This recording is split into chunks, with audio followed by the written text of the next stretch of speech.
കൊല്ലം പത്തനാപുരം കറവൂരിൽ പശുവിനെ കൊന്നത് പുലിയല്ലെന്ന് വനംവകുപ്പ്. പ്രദേശത്ത് പുലിയുടെ സാന്നിധ്യം കണ്ടെത്താനായിട്ടില്ല. കുണ്ടയത്ത് കഴിഞ്ഞ ദിവസം CCTVയിൽ പതിഞ്ഞത് ചെന്നായയുടെ ദൃശ്യങ്ങളാണെന്ന് സ്ഥിരീകരിച്ചു. മേഖലയിൽ വനംവകുപ്പ് പരിശോധനയും പട്രോളിംഗും ശക്തമാക്കി. മാസങ്ങളായി പുലിഭീതിയിലാണ് പത്തനാപുരത്തുകാർ. വിവിധയിടങ്ങളിൽ നിന്ന് പുലിയുടെ CCTV ദൃശ്യങ്ങൾ ലഭിച്ചു. പുലി സാന്നിധ്യം ഉറപ്പിച്ച പുന്നല റേഞ്ചിന് കീഴിൽ കൂട് സ്ഥാപിച്ചിട്ട് ആഴ്ചകളായി. പുലി ഇതുവരെയും കിണിയിൽ വീണില്ല. സമീപ സ്ഥലങ്ങളിൽ നിരവധി വളർത്തുമൃഗങ്ങൾ ആക്രമിക്കപ്പെട്ടു. കറവൂരിൽ പശുവിനെ ആക്രമിച്ചു കൊന്നത് പുലിയെന്ന പരാതി തള്ളുകയാണ് വനംവകുപ്പ്.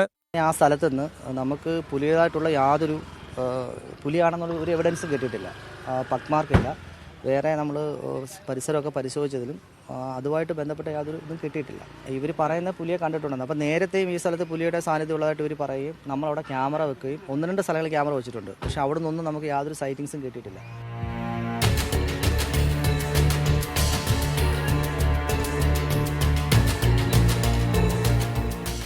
ഈ ദൃശ്യങ്ങളിലുള്ളത് പുലിയാണെന്ന് കുണ്ടയം ആദങ്കോട് ഭാഗത്ത് കഴിഞ്ഞ ദിവസം പ്രചരണമുണ്ടായി. എന്നാൽ അത് ചെന്നായാണെന്ന് സ്ഥിരീകരിച്ചു. കഴിഞ്ഞ ദിവസം അമ്പനാട് പശുവിനെ ആക്രമിച്ചത് കടുവയാണെന്ന് പരാതി ഉയരുന്നുണ്ട്. വനംവകുപ്പ് ക്യാമറ ഉൾപ്പെടെ സ്ഥാപിക്കാനുള്ള നീക്കത്തിലാണ്.